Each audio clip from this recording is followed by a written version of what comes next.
성도 여러분 반갑습니다. 추석 지나고 또 이렇게 예배 드릴 수 있게 돼서 너무 감사드립니다. 우리 옆에 분들을 좌우에 있는 분들하고 인사합시다. 반갑습니다. 인사합시다. 예.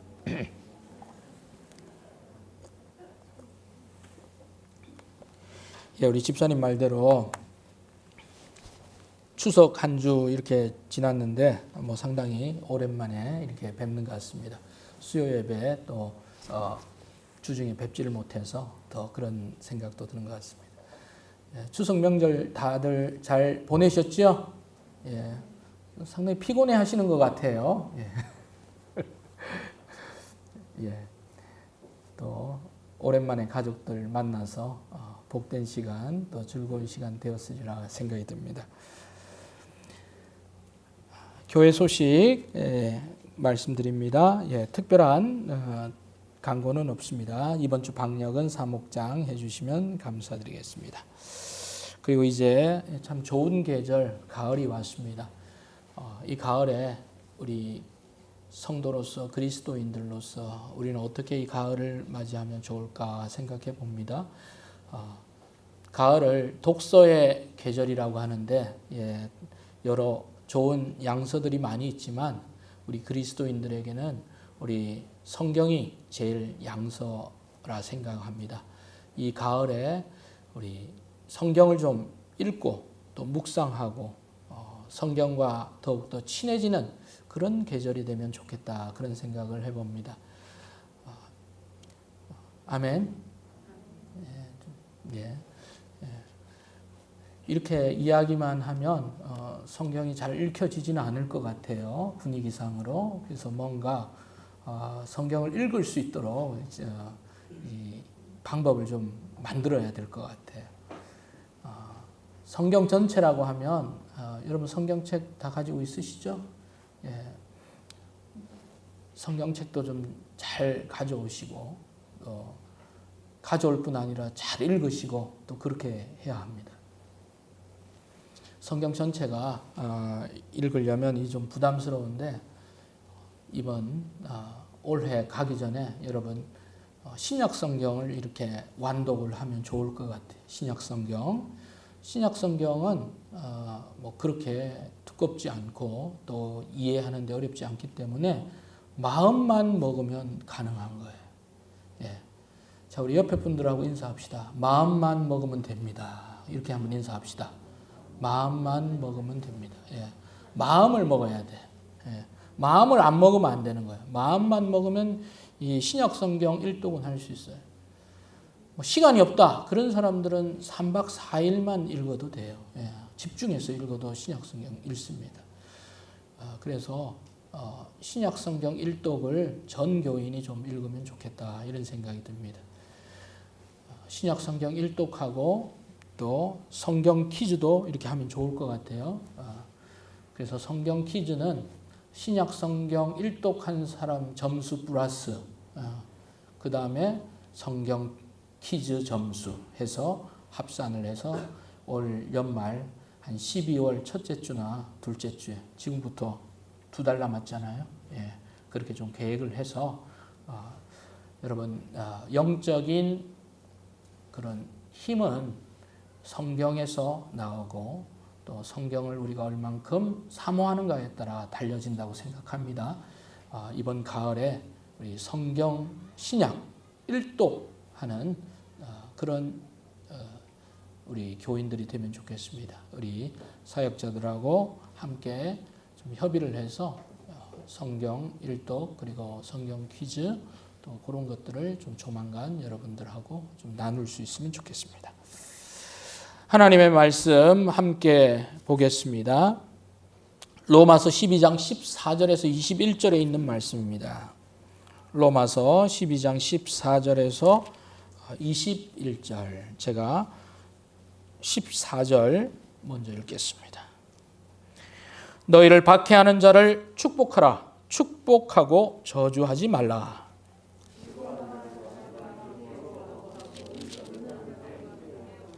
서로 마음을 같이하며 높은 데 마음을 두지 말고 도리어 낮은 데 처하며 스스로 지혜 있는 채 하지 말라.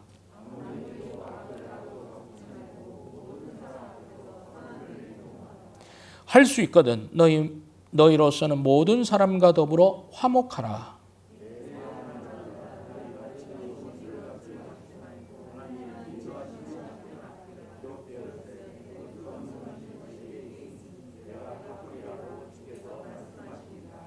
내 원수가 줄이거든 먹이고 목마르거든 마시게 하라.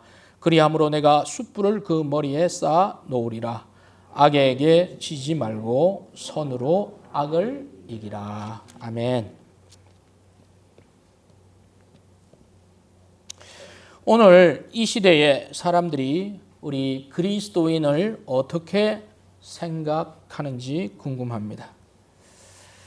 이 시대의 사람들이 기독교인 또 그리스도인들에 대해서 어떤 평가를 내릴까요? 물론 세상 사람들이 가지고 있는 그들만의 생각, 또 그것은 조화와 균형 잡힌 생각이라고 말할 수는 없을 것입니다. 어떤 편견 또는 선입견을 가지고 우리 그리스도인들을 생각할 수 있습니다. 그러다 보면 긍정성보다는 부정성이 훨씬 그들은 크게 다가올 수 있다고 생각합니다. 그것은 그리스도인들에게 또 바라는 기대가 그만큼 있는데 그것이 충족되지 못해서 또 그런 반응도 나올 수 있다고 생각합니다. 이런 부분을 우리는 좀 귀담아 들어야 한다고 생각이 듭니다. 무엇보다도 그리스도인들에 대한 박한 평가의 원인은 무엇일까? 우리는 생각해 봅니다. 왜 그럴까요? 그것은 바로 그리스도인들이 보이는 삶과 직결되기 때문이라 생각이 듭니다. 그리스도인이라고 기독교인이라고 하는 사람들이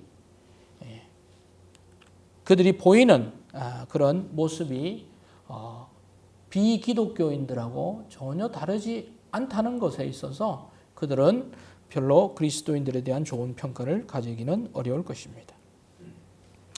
진정한 그리스도인은 어떤 사람입니까? 성경적인 사고를 하는 사람입니다. 성경적인 태도를 보이는 사람입니다. 성경적인 사고와 성경적인 태도가 자연스럽게 나옵니까? 그렇지 않습니다. 그것은 몸에 완전히 배어 있어야만 나올 수 있는 것입니다. 오늘 본문 로마서 12장 13절까지 1절에서 13절까지는 우리 그리스도인들 간에 성도들 간에 어떻게 조화와 균형을 가지고 대해야 할 것인가를 지난주에 말씀드렸습니다.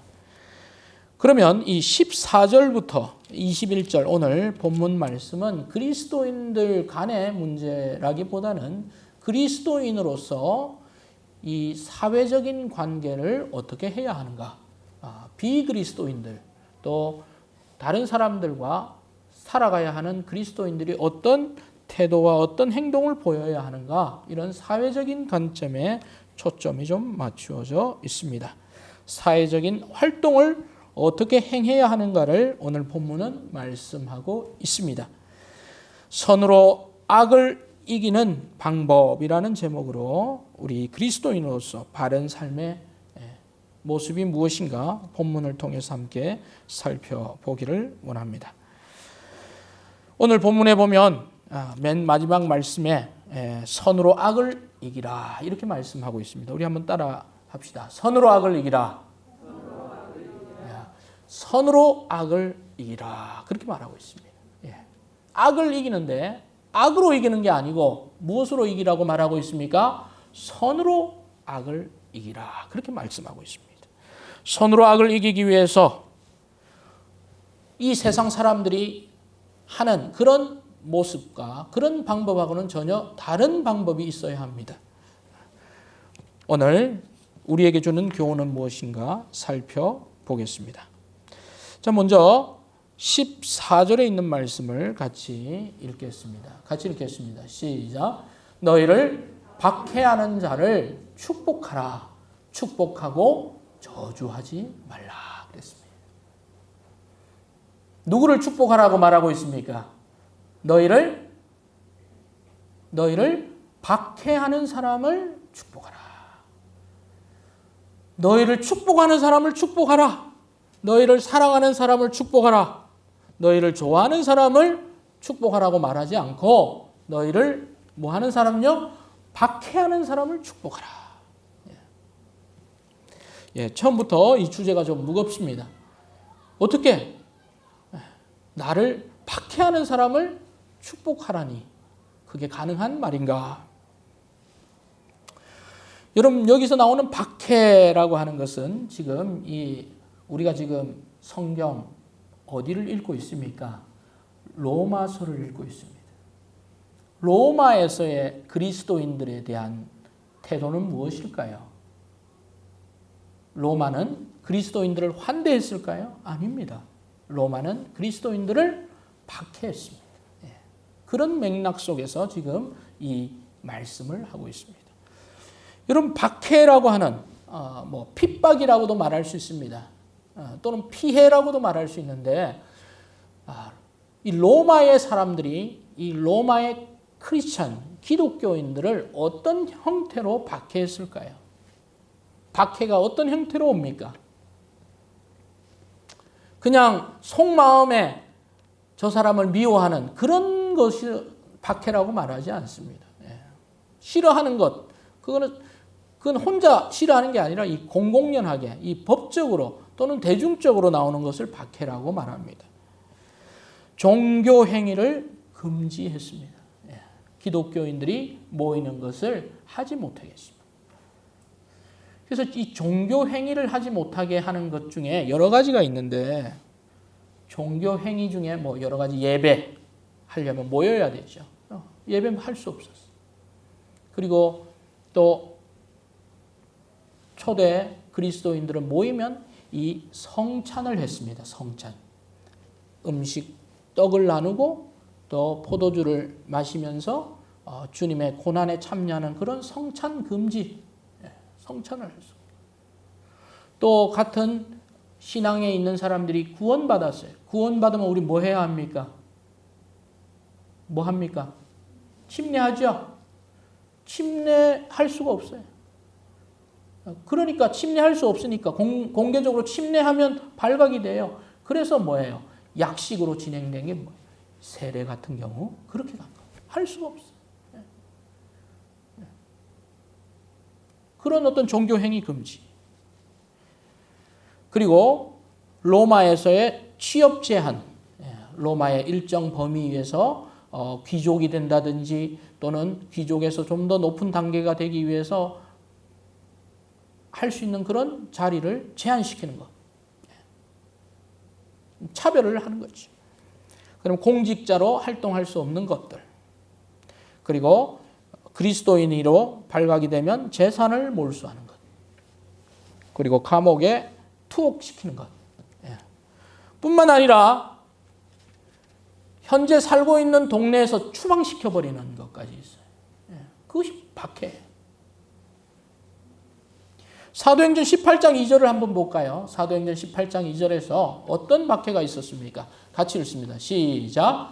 아굴라라 하는 본도에서 난 유대인 한 사람을 만나니 글라우디오가 모든 유대인을 명하여 로마에서 떠나라 한 거로 그가 그 안에 브리스길라와 함께 이달리아로부터 새로 온지라 바울이 그들에게 가매. 그랬어요. 사도행전에 보면 여기 브리스길라와 아굴라라고 하는 그런 한 부부가 있었어요. 그 사람들이 로마에 살고 있어요.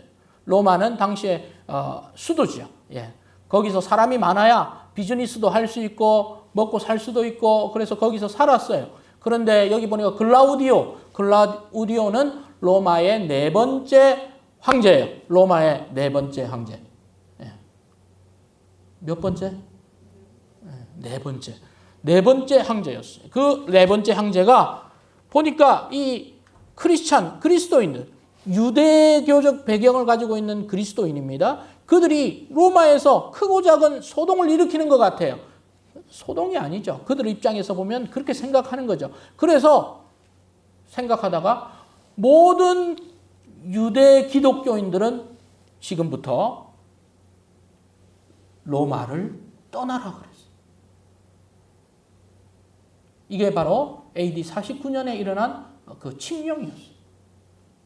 여러분 살고 있는 그 거주지에서 집을 짓고 집에서 또 직장을 또 어떤 상업 활동을 하고 거기에 있는 사람들과 교류하면서 동네를 이루어서 살고 있는데 하루아침에 여러분 의사하고 상관없이 추방! 그러면 어떻게 해요? 모든 근거가 다 어떻게 됩니까? 뿌리가 뽑히는 거예요. 이 추방은요, 가장 강력한 수단이 뭐예요? 박해인 거예요.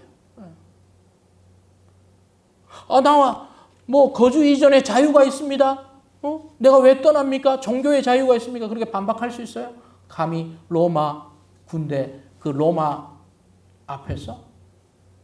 그때 로마 황제의 그 칙령으로 유대 기독교인 2만 5천여 명이 순식간에 그 삶의 터전을 잃어버리고 왔어요. 그래서 여기 브리스길라와 아굴라는 어디로 왔습니까? 고린도라는 지역으로 왔죠. 거기 와서 뭘 만들었어요?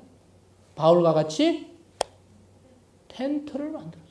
아마 그 업은 로마에서 했던 업하고는 다를 것 같아요. 로마에서는 좋은 일을 했을 거예요. 아주 고상한 일을 했을 수도 있어요. 귀족으로 살았을 수 있어요. 그런데 하루아침에 근거지를 잃어버리니까 고린도에 와서 뭔가 먹고 살아야 돼요. 생업을 해야 돼요. 그래서 만든 일이 뭘까? 천막 만드는 텐트 메이커를 하면서 바울하고 만나지 않았을까 생각합니다.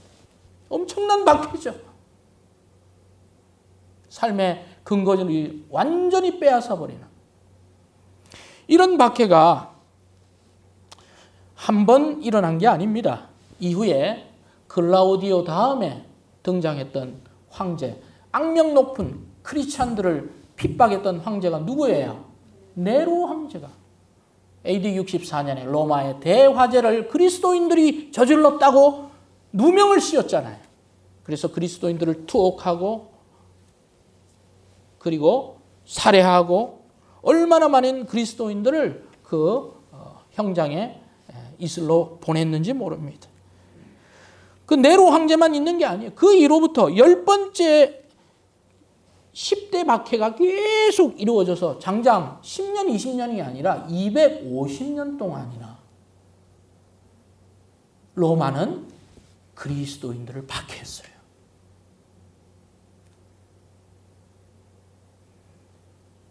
로마라고 하는 그런 이 정부를 유지시키기 위해서 그 그리스도인들을 빌미로 삼아서 무슨 사건이 있을 때마다 그런 잘못을 다 누구에게 뒤집어 씌웁니까?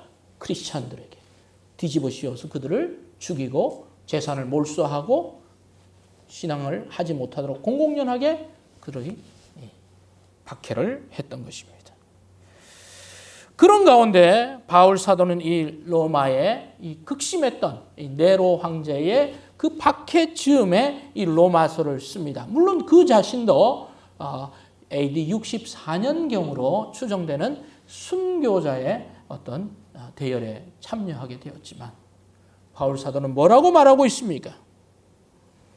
박해하는 자들을 뭐 하라고요? 축복하라. 이 무슨 어불성설입니까? 이 무슨 말이 안 되는 일. 여러분, 우리는 이 말이 안 되는 것을 말이 되도록 실천하는 사람이 그리스도인인 줄로 믿습니다.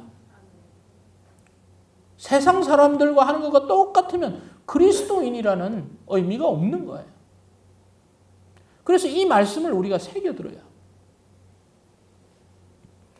박해에 대해서, 자신을 미워하는 사람에 대해서 공공연하게 우리를 죽이려고 하는 사람들에 대해서 예수님이 어떻게 하셨습니까? 누가복음 23장 34절에서 예수님께서 십자가에 달리시고 이렇게 말씀하셨습니다. 예수께서 이르시되 아버지 저들을 용서하여 주옵소서. 자기들이 하는 것을 알지 못함이니이다. 예수님께서 십자가에서 저주하신 적이 없습니다. 예수님께서는 십자가에서 자신을 죽이는 이들을 향해서 용서를 선포하셨습니다. 용서를 선포하셨습니다. 여러분의 입과 여러분의 마음과 생각에서 용서를 선포하기를 바랍니다. 그것이 십자가라고 하는 절체절명에 자기의 생명을 담보로 하는 그 자리에서도 예수님은 용서를 선포하셨다. 그리고 예수님은 또한 가르치셨습니다. 마태복음 5장 44절에서 나는 너희에게 이르노니 너희 원수를 사랑하며 너희를 핍박하는 자를 위하여 기도하라. 한번 따라합시다. 너희를 핍박하는 자를 위하여 기도하라. 저주하라. 그렇게 말씀하지 않았어요. 예수님이 그렇게 사셨고 그렇게 가르치셨어요. 그래서 로마의 그리스도인들과 또 이 말씀이 쓰여진 이래로 그리스도인들은 로마를 향해서 그렇게 박해하는 자신들을 신앙생활을 하지 못하도록 아무런 해를 끼치지 않는 그리스도인들에게 핍박하는 로마를 향해서 무력으로 봉기하자. 칼을 들으라. 총을 들으라. 그땐 총은 없었습니다. 그렇게 말하지 않았어요. 그 대신 어떻게 했습니까? 그들은 하나님의 용서를 구했습니다. 그리고 박해받는 자신들을 향해서 하나님 은혜를 주옵소서. 그리고 그 박해에 그들은 노출되었습니다. 여러분, 인간 본성으로는 불가능한 일입니다. 그러나 하나님께서 하신 말씀이에요. 주님이 주신 말씀이에요. 예수님이 십자가에서 하신 말씀이고 가르쳐 주신 말씀이고 바울이 하신 말씀이에요. 그들을 위해 기도하라. 그래, 축복하기까지는 힘들어요. 그러나 기도하라. 내가 축복은 못할게. 어떻게 나를 박해하는 자들을 위해서 축복하냐? 그러나 바울은, 예수님은 그들을 위하여 기도하라. 그들이 그런 행동을 하지 않도록, 그들이 깨어나도록 기도를 할 수 있어요. 이것이 바로 오늘 말씀이 우리에게 주시는 것입니다. 그런 시간이 250년 동안 박해가 지속되고, 하나님 저들을 용서하여 주시옵소서. 하나님 박해받는 우리에게 은혜를 내려 주시옵소서. 인내를 주시옵소서. 그 시간이 차곡차곡 쌓이는 100년이 쌓이고 200년이 쌓이고 50년, 250년이 지나서 어떤 일이 벌어졌습니다. 313년에 로마의 황제인 콘스탄티누스가 기독교인이 됐다는 사실이에요. 황제가 기독교인이 돼요. 1호 기독교인 황제가 됐습니다. 할렐루야. 그냥 된 게 아니에요.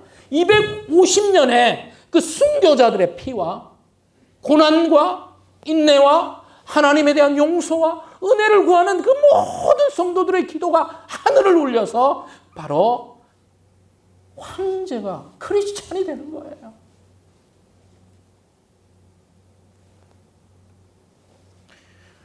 콘스탄티누스가 밀라노 칙령을 발표합니다. 지금부터 모든 기독교인들은 자신의 종교를 가질 수 있고, 교회는 재산을 가질 수 있고, 종교 행위를 할 수 있다는 관용의 칙령을 발표하게 됩니다. 이것이 갑자기 나온 건 아니겠죠? 콘스탄티누스의 황제의 어머니 헬레나 여사가 기독교인이었습니다. 이 헬레나의 그 끊임없는 기도가 그 아들 콘스탄티누스가 기독교에 호감을 가지게 만들었다는 측면도 있어요. 두 번째는 이 콘스탄티누스가 황제가 되기 직전 1년 전 312년에 10월 28일 그 황제가 되려면요, 로마의 황제가 되려면 그 필적할 만한 사람들과 싸워서 이겨야 되는 거예요. 주먹으로 이기는 게 아니죠. 그 암투와 로마의 공화정과 저 기호 1번, 기호 2번, 3번, 4번 내노라 하는 그 로마의 사람들, 엘리트들이 쫙 있는 데서 한 사람이 황제로 등극이 되려면은 얼마나 그 많은 난관을 극복해야 되겠어요. 근데 이 콘스탄티누스와 필적할 만한 로마의 막센티우스라고 하는 사람이 있었어요. 그래서 전투가 벌어집니다. 내전이 벌어집니다. 로마의 황제 자리를 놓고 10월 28일 날 그 로마의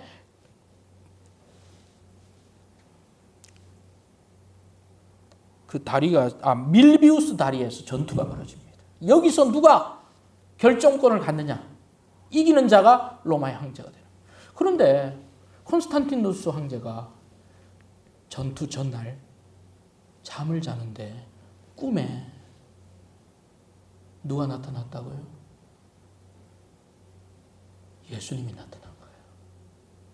예수님이 나타나서 방패에 내일 전투 방패에 이 표시를 해라 그랬어요. 그 표시가 뭐냐면 크리스찬이라는 표시를 해라 그랬어요. 그래서 방패에 이 X 표시를 합니다. X가 뭐냐면 라틴어로 크가 돼요. 크리스트. 그래서 모든 방패 꿈이 너무 기이해. 절대절명의 전투 앞에서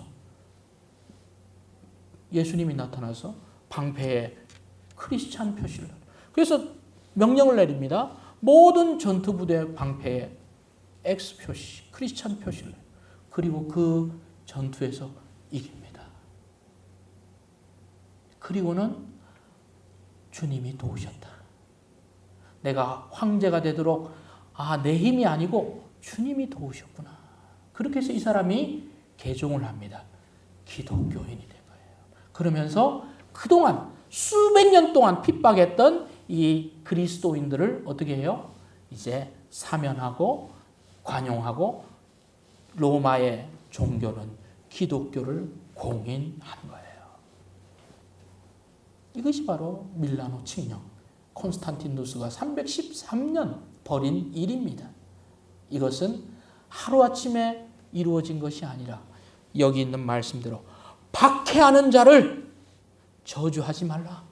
그들을 위하여 기도하라 라고 하는 이 말씀을 실천했던 수많은 그리스도인들의 피와 고난과 인내와 수고가 합작이 돼서 하나님 앞에 드려진 결과인 줄로 믿습니다. 그리스도인들이 사회의 암적인 존재가 되었다면 로마의 황제가 그리스도인으로 개종할 수 있습니까? 아니에요.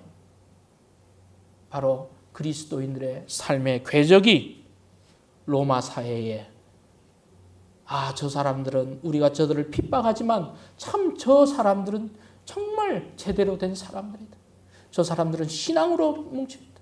이 사회를 그들은 병들게 하는 사람들이 아니라 정말 그들이 가진 사랑이라는 것은 정말 배워보고 싶다고 하는 그런 것들이 쌓이고 쌓여서 하나님의 그 특정한 때에 하나님께서 로마의 기독교를 공인하는 그 씨앗이 되었던 것입니다.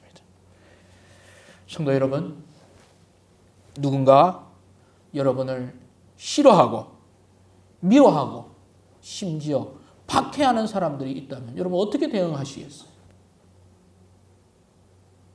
여러분 성격대로 여러분 가진 것을 다 모아서 그냥 한 방에 그냥 난리를 끄는 것,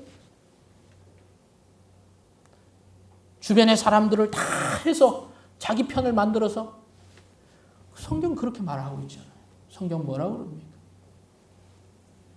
너희를 박해하는 자들을 위하여 기도하고 용서하라고 말하고 있어요.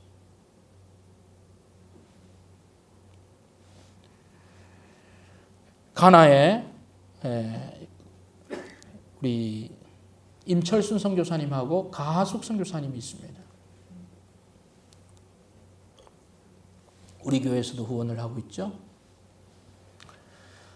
임철순 가하숙 선교사님이 가나에 초등학교, 중학교, 고등학교를 세웠습니다. 학교가 아름답게 세워지고 또 지금 거기에 한 100여 명의 학생들이 또 공부하고 있어요. 사립학교로. 가나의 좋은 학교로 지금 커가고 있는데 얼마 전에 나오셔가지고 같이 식사하면서 그런 얘기를 하는데 가나에는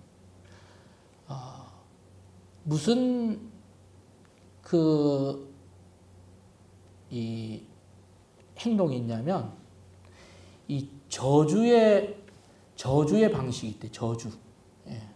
그러니까 한 사람이 어떤 직장에서 이렇게 어떤 사유로 이렇게 그만두게 되고 다른 사람이 오잖아요. 그러면 그만둔 사람이 새로 들어온 사람을 뭐 한다고요? 저주하는 거예요. 네. 그래서 저주의 방식도 다양하대요.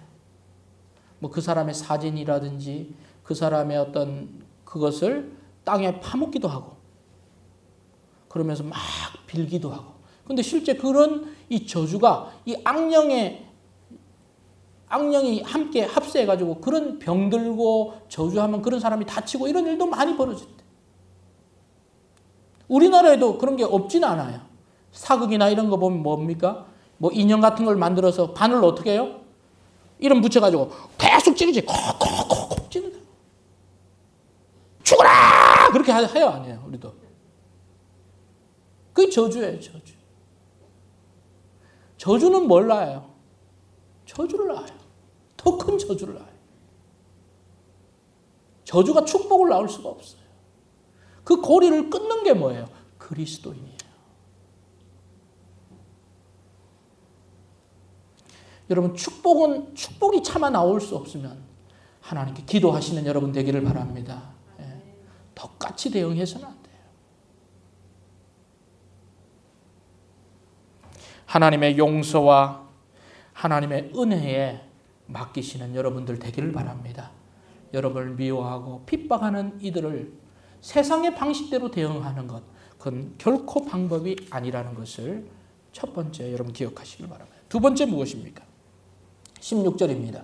같이 읽읍시다. 시작. 서로 마음을 같이 하며 높은 데 마음을 두지 말고 도리어 낮은 데 처하며 스스로 지혜 있는 채 하지 말라 그랬어요. 두 번째는 높은 데 마음을 두지 말라. 그리고 낮은 데 마음을 두라. 그렇게 말하고 있어요.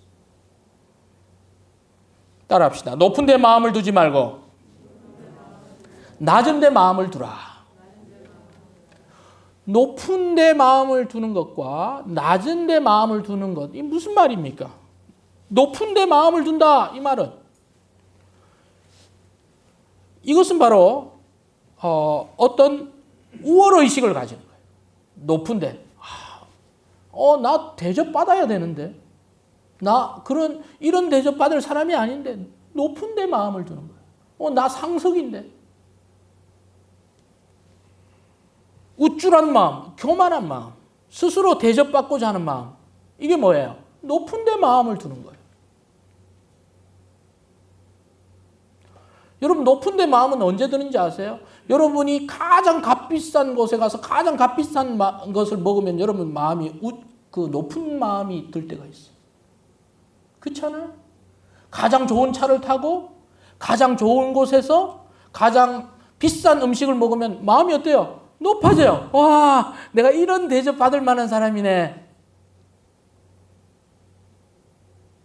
근데 여러분 동네 분식집 가가지고 뭐 높은데 마음 먹는 사람 있어요? 없어요. 감사하네, 맛있네. 그러지 뭐 왜 이렇게 차려서 안 나오냐? 뭐 이렇게 생각하는 사람 없죠. 높은 마음은 우리를 병들게 합니다.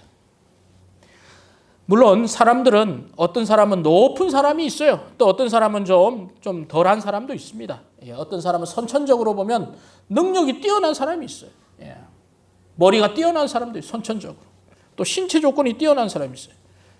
그럼 어떤 사람은 선천적인 것은 좀 약한데 후천적으로 정말 독하게 마음먹어가지고 열심히 해가지고 노력해가지고 또 어떤 자리 이상에 올라가는 사람들도 있어요. 뭐 우리가 말하는 금수저도 있지만 흙수저도 있어요. 괜찮아요. 그런데 그런 사람들이 높은 데 딱 올라가면 어떤 생각을 가졌냐? 나는 저 사람들보다 뛰어나다. 그러면서 높은 마음을 가지는 거예요. 내가 당신보다 우월하다. 당신은 나보다 열등하다. 그러면서 사람을 쭉 이렇게 세우는 거죠. 그런데 그런 우월의식을 절대 가지지 말라고 말하고 있습니다.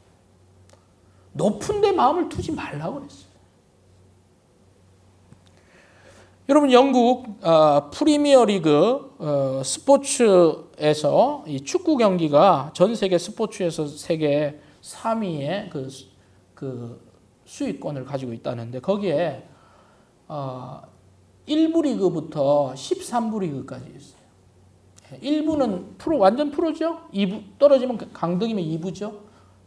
그다음 3부 해서 몇 부? 13부까지 있어요.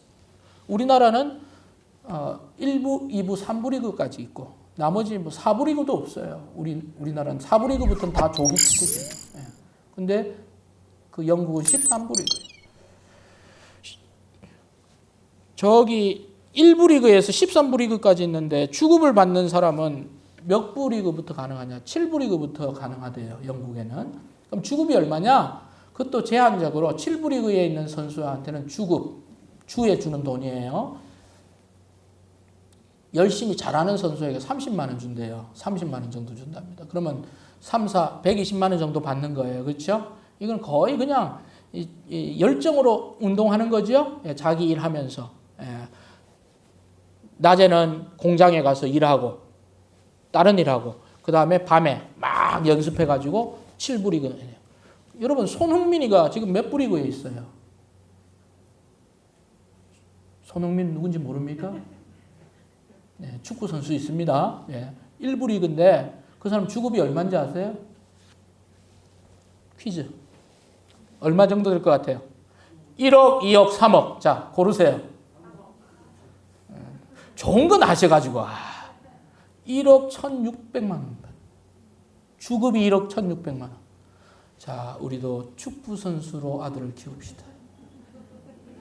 대박 납시다. 공부해가지고 힘들어.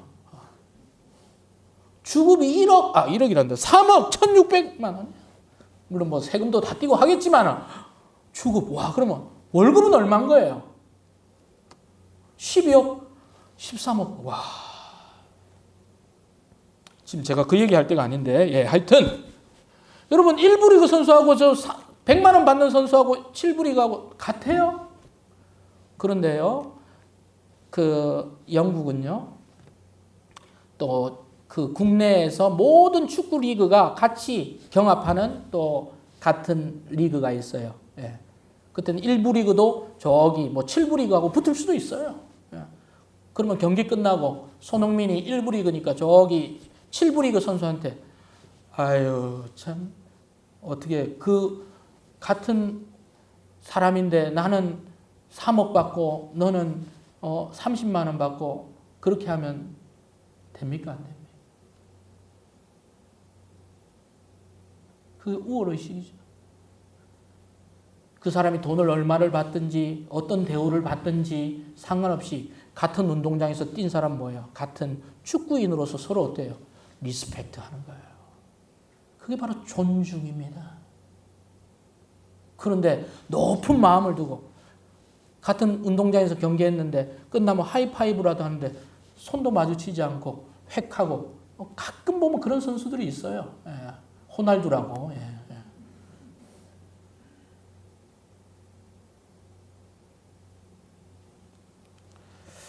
여러분, 내가 우월하다고 마음이 높아지는 순간, 교만해지는 순간 우리는 한 몸 한 지체 된 그리스도의 균형은 깨어지기 시작합니다. 또한 외부적으로서 그리스도인이 가져야 할 이런 태도를 상실하면 그 사람은 그리스도인의 특성을 잃어버린 소금이 그 맛을 잃어버린 사람이 되는 것입니다. 그렇다고 자기 존중, 감사가 필요하지 않다는 말이 아닙니다. 필요합니다. 그러나 하나님이 여러분을 축복하셨다고 해서 여러분 결코 우월의식으로 나아가지 않는 여러분 되시길 바랍니다. 하나님이 여러분을 축복했다고 해서 그것이 여러분의 교만한 마음으로 나아가지 않기를 바랍니다. 그런 사람은 가난한 게 축복이에요. 내가 받은 은혜와 축복은 하나님을 바라보는 창이 되어야지 우리의 축복을 자랑하는 통로가 되어서는 안 되는 것입니다. 하나님이 여러분을 축복하시기를 원합니다. 예.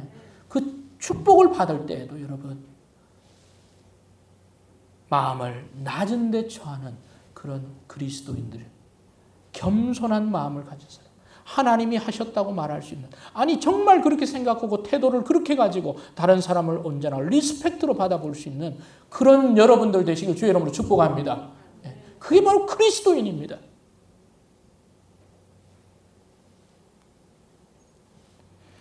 야고보서 1장 9절 10절에 낮은 형제는 자기의 높음을 자랑하고 부한 자는 자기의 낮아짐을 자랑할지니 이는 그가 풀의 꽃과 같이 지나감이라. 낮은 자는 자기의 높음, 하나님이 나를 위해 죽으셨어, 예수님이 나를 위해서 십자가에 지셔서 그걸 자랑하고, 높은 형제는 자기의 낮아짐, 하나님께서 이 죄인을, 이 먼지와 같은 나를 위해서 하나님이 나를 죽으셨다고 하는 그런 낮아짐을 고백할 수 있는 사람, 그것이 바로 우리 그리스도인들이 되어야 하는 것입니다. 성도 여러분, 여러분이 하나님께서 은혜를 주셔서, 달란트를 주셔서, 환경을 주셔서 남들보다 잘하는 게 있다고 한다면 하나님의 은혜와 축복으로 아시기를 바랍니다. 그리고 그렇지 않은 사람들, 또 다른 사람들에게 여러분 언제나 낮은 마음으로, 겸손함으로 나아가시는 여러분들 되시면 하나님께서 여러분을 더 존귀하게 쓰이게 하실 줄로 믿습니다. 이것이 우리 그리스도인들이 가진 두 번째 태도. 세 번째, 우리가 하지 말아야 될 태도입니다. 17절입니다. 하나 더 보겠습니다. 같이 읽습니다. 시작. 아무에게도 악을 악으로 갚지 말고 모든 사람 앞에서 선한 일을 도마라. 세 번째는 악을 악으로 갚지 말라는 것입니다. 한번 따라합시다. 악을 악으로 갚지 말자. 여러분, 악은 악으로 갚아야죠. 악을 선으로 갚을 수 있어요? 여러분, 누가 여러분에게 악 쓰면 여러분 스마일 합니까? 말이 이상하죠. 그렇죠? 여러분, 누가 여러분에게 악 쓰면 여러분도 악 쓰죠? 화내면 화내죠? 아예 안 그런 척 하지 말고요. 좀. 그렇잖아요. 근데 지금부터는 그렇게 하면 안 돼요. 이 말씀. 악을 악으로 갚지 말라고 그랬어요. 뭘 해라? 선한 일을 도모하라 그랬어요. 악은 악으로 갚는 것은 정당한 겁니다. 정당방위였습니다. 수메르 함무라비 법전 있죠? 거기도 악한 일을 한 사람한테 악으로 갚으라 그랬어요. 율법도 그랬어요. 레위기 24장 17절 22절 사람을 쳐 죽인 자는 반드시 죽일 것이요 짐승을 쳐 죽인 자는 짐승으로 갚을 것이고 사람이 만일 그의 이웃에게 상해를 입혔으면 그가 행한 대로 그에게 행할 것이니 상해를 입혔다. 그러니까 뭐 이렇게 눈을 한쪽 이렇게 멍들게 했으면 그 오른쪽 눈을 팍 멍들게 하고 말이 웃기지만 누가 막 세게 꼬집어서 살점이 뜯어졌다 그러면 똑같이 하고 아니 그 율법에 그랬어요. 짐승을 죽인 자는 그것을 물어줄 것이요 사람을 죽인 자는 죽일지니 거류명에게든지 본토인에게든지 그 법을 동일하게 할 것은 나는 너희 하나님 여호와이다. 율법이 그랬어요. 신명기에도 그래요. 19장 18절 21절에 보면 재판장은 자세히 조사하여 그 증인이 거짓 증거하여 그 형제를 거짓으로 모함하는 것이 판명되면 그가 그의 형제에게 행하려고 꾀한 그대로 그에게 행하여 너희 중에서 악을 제하라. 그리하면 그 남은 자들이 듣고 두려워하여 다시는 그런 악을 너희 중에 행하지 아니하리라. 내 눈이 국률이 여기지 말라. 같이 읽겠습니다. 내 눈이 국률이 여기지 말라. 생명에는 시작. 생명에는 생명으로, 눈에는 눈으로, 이에는 이로, 손에는 손으로, 발에는 발로 이라 그랬어요. 정당방위죠.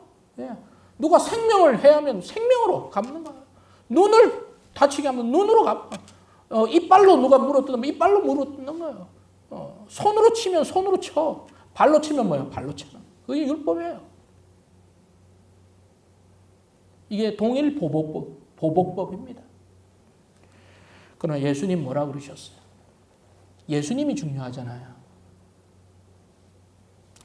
마태복음 5장 38절 42절 보겠습니다. 같이 읽읍시다. 시작. 또 눈은 눈으로 이는 이로 갚으라 하였다는 것을 너희가 들었으나 나는 너희에게 이르노니 악한 자를 대적하지 말라.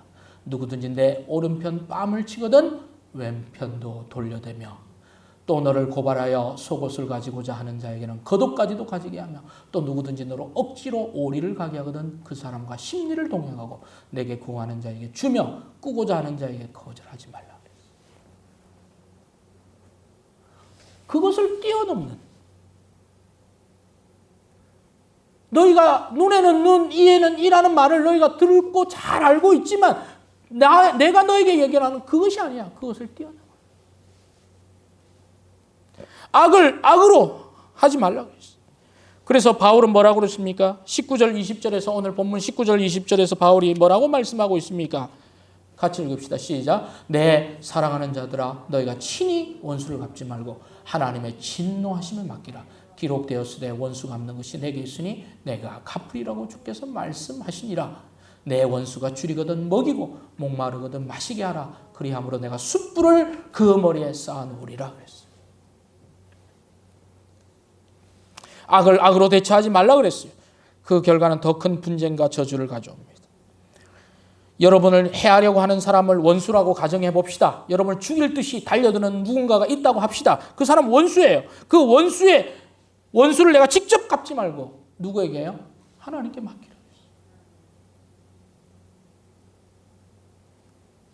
가끔 운전하다가 보면 그 아드레날린을 막 폭발시키는 그런 분들이 가끔 있어요. 그래서 직접 보복하려고 하는 사람들이 있잖아요. 그거 하지 말고 기도하세요. 하나님, 저 사람 저대로 운전하다가는 도로에서 제 명대로 못 살 것 같은데 그렇게 놔둬요. 하나님께서 처리하도록 해요. 저도 몇 번 쫓아가고 막 옆에 가서 화도 내고 그랬는데 아무 소용없더라고요. 더 뭐예요? 피해는 뭐예요? 나한테 오르더라고요. 운전하시는 분들, 예.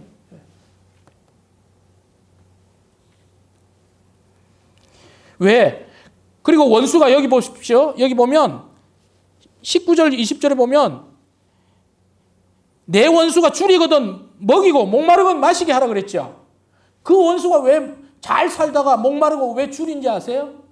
그 방식대로 살면 반드시 줄이게 돼 있습니다.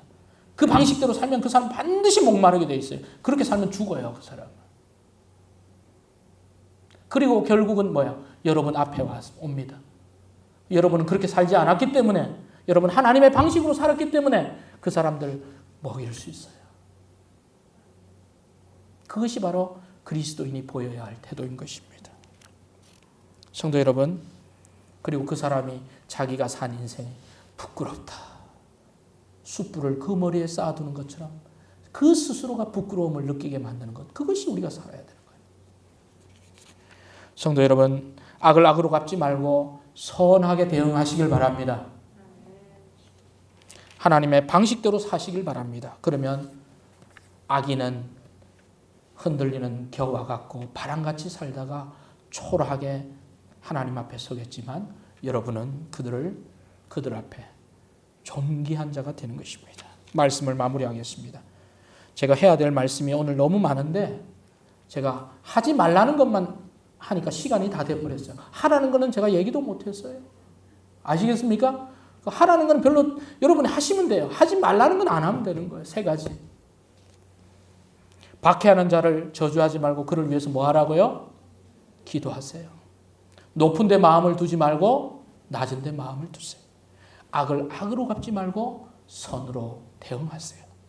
그렇게 살 때 여러분, 하나님께서 여러분을 존귀 여기시고 악을 선으로 이기는 여러분 되는 줄로 믿습니다. 여러분 선으로 이깁시다. 악을 악으로 이기면 서로 아무것도 남지 않습니다. 그러나 악을 선으로 이길 때 하나님 여러분을 높이시고 여러분을 더욱더 귀한 그리스도인의 향기가 바라는 참 그리스도인 되게 만들 줄로 믿습니다. 우리 다 같이 일어나셔서 함께 찬송하겠습니다.